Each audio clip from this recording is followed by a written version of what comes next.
Welcome to Obi-Wan Studios, and for today's LEGO Star Wars set review, I have the 40765 Kamino Training Facility.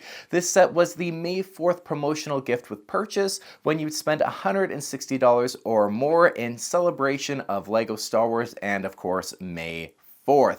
This set, in terms of the concept for a May 4th promotional set, I think is really awesome, and it definitely pairs super well with the UCS Jango Fett Slave 1, kind of keeping in the theme of Episode 2, Attack of the Clones, Kamino. It just really works. The set contains 190 pieces and comes with 3 exclusive minifigs in the Clone Cadets, which is awesome, getting some more exclusive minifigs as part of a May 4th promotional set. When it comes to the box art for this set, this one is just another example of LEGO's inconsistency with their branding. This one features the Clone Wars era branding with the 332nd Trooper and the yellow color detailing, whereas it's an Attack of the Clones set, so it shouldn't have that, just like the ARC 170 set that released earlier in 2025 featuring the Clone Wars era branding, when that one definitely was a Revenge of the Sith set. So just a little bit of lack of care perhaps on LEGO's end to get the box art detailing and branding exactly right.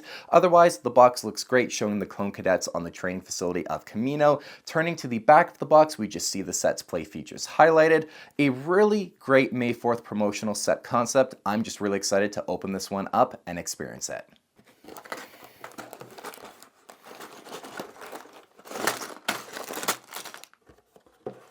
Inside of the box, we have the instructions manual and 2 numbered bags. I'm going to go and quickly build the set, and I'll continue the review once it is all complete. So with our set all complete, let's take a closer look at our Clone Trooper Cadets, and it feels very overdue to say that we finally have Clone Trooper Cadet minifigs, but it's very exciting to finally have them. I think their design overall, LEGO really nailed. The attention to detail is definitely there. The hairpiece looks great, the face print as well looks really good, exactly what you'd expect for a Clone Trooper. However, this is where I just have one small issue with these Clone Trooper Cadets, and it's that they only come with one face print. I really think a second face print would allow just a little bit more variation between them, because now they're forced to all look exactly the same, and especially in the context of the Kamino Training Facility, I think a more kind of battle face would make a lot of sense, and then just add a little bit of variation in their expressions too. But otherwise, the uniforms look so fantastic. I absolutely love the color scheme between the dark red on the arms and then the lighter red on the torso and legs. Plus, these guys get arm printing, which looks so great. The nice accurate detail that LEGO added to the sides of each arms, kind of up by the shoulders. And then the printing for them as well looks great. The uniforms for the torso and the legs look exactly as you would expect. And then the dual molded legs. I mean, they just are so incredible, and for 3 of them out of a May 4th promo set like this to get such top tier designed minifigs, exclusive minifigs at that, these are truly special Clone Troopers, and I just am so excited to say that LEGO overall really did such a fantastic job with their design. Moving on from our Clone Cadets, we have the builds, and when it comes to this set, I kind of consider the builds to almost be in 2 parts. The first part is the actual training facility, where we have this barricade build and a turret. The barricade looks fantastic. I love the angles to its design, and then the clips on the back side of it to store some weapons. I just think for a barricade, it's simple, but it looks good. And then we have our turret, which the top part with the guns can spin around 360 degrees. It's all tiled off. It looks very smooth, and the color scheme of both of these together just work very well. And the whole vibes of the turret build, the little barricade, and then when you add the Clone Cadets to it, it really gives me the vibes of the early Clone Wars with Domino Squad. That's kind of where my mind goes, at least with these builds, and I just really like it overall. And then the main build for the set is the KE-8 Enforcer, and you have to really be paying attention to Attack of the Clones to even notice these ships in the background. You can see Obi-Wan when he's talking about the clone army. You see a couple of these guys flying around. So for LEGO to actually make this into a build for a set like this, it seems like a pretty niche thing. Where I remember these the most from is from Battlefront 2, the Kamino map, which is my favorite map by far. There's so many great Easter eggs in that map, especially obviously from the Clone Wars, but you get a pretty good look at these on that map. So that's kind of where my mind goes for the reference to what these should actually look like. And the design in general, I think LEGO did a really great job considering that they're a pretty unique looking starship. The shape is a bit more complex, but in general, I just think it looks really good. The way you guys are seeing the KE-8 Enforcer on the table is in that landed position where kind of the forward arm is extended outwards, which helps to provide it with a lot more stability in the landed position. And if you want it to be in flight mode, you can just pick it up, lower that arm down so it's completely in line with the rest of the ship's body, and then that's the look of the KE-8 Enforcer that you guys would all know from at least Attack of the Clones and Battlefront 2. At the bottom of the arm, we have these two plates which are placed sideways, and then there is a gap in between them, but that is an intentional feature because the KE-8, at least in universe, can pick things up from this section and move them around, so that's kind of what's trying to be represented there at the bottom.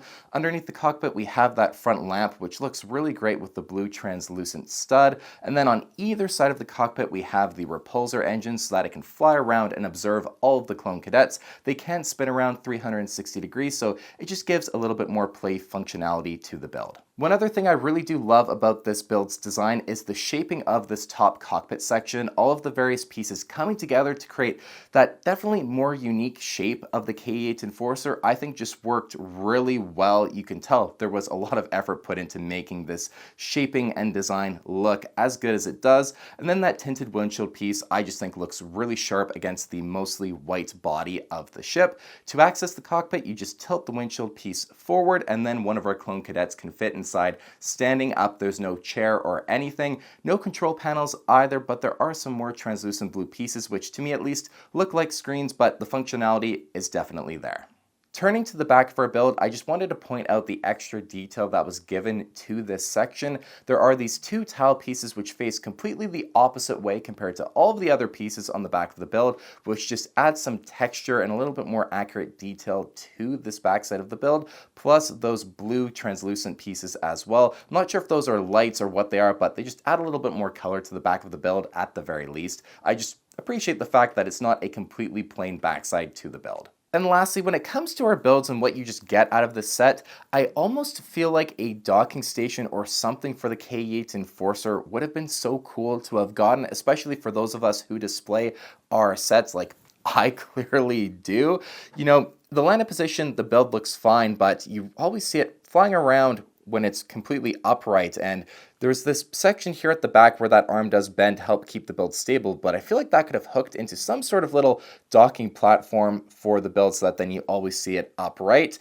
The one thing that in doing that though, and considering that, kind of makes the build feel a little bit unruly almost in its dimensions, because having it next to our clone cadets like it's, you know, observing them, it definitely feels a little long in terms of this like lower arm section, I keep calling it. Trying to reference the source material was really hard for the KE-8 Enforcer because it doesn't get a lot of screen time in Attack of the Clones, and that's the primary source of truth that I'm trying to use.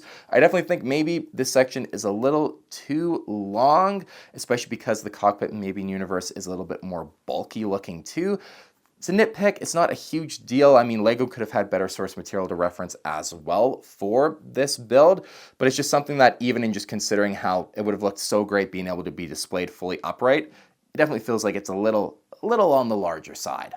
The Kamino Training Facility really encompasses what I look for out of a May 4th promo set. We get some awesome, exclusive, never-before-had minifigs in LEGO Star Wars with the Clone Cadets, and then a build that just would never fit in any mainline set for LEGO Star Wars in the KE-8 Enforcer. That is just the spirit of these May 4th sets to me. Exclusive things that just wouldn't fit in other sets that are cool and what the community would want.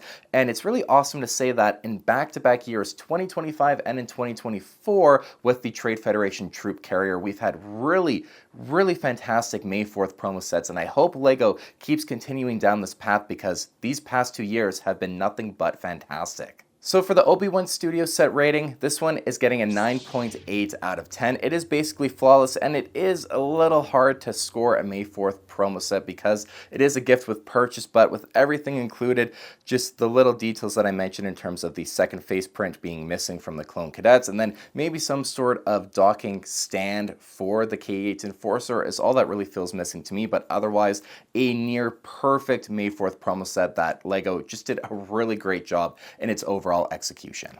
Thank you for watching my review on the 40765 Kamino Training Facility. Let me know what you guys think of this one in the comments below. Where do you think it ranks among more recent years and May 4th promo sets? To me, I think it's pretty high up there personally, but let me know what you guys think in the comments. And if you made it all the way to this point in the video and you haven't subscribed but you enjoyed the video and enjoy my channel, please consider subscribing. It's genuinely the best way to show your support for the LEGO Star Wars videos, the content that I make.